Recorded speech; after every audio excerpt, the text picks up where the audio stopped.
بسم اللہ الرحمن الرحیم۔ صحیح بخاری شریف۔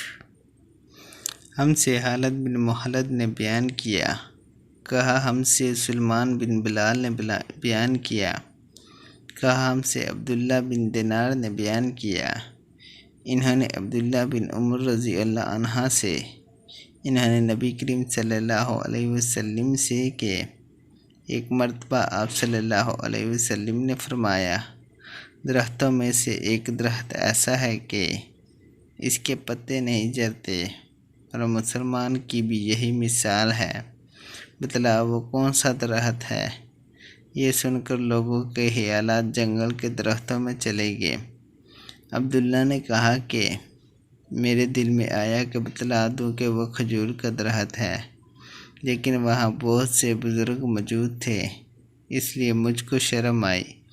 آخر صحابہ نے عرض کیا، یا رسول اللہ آپ ہی بیان فرما دیجئے۔ آپ صلی اللہ علیہ وسلم بتلایا کہ وہ کھجور کا درخت ہے۔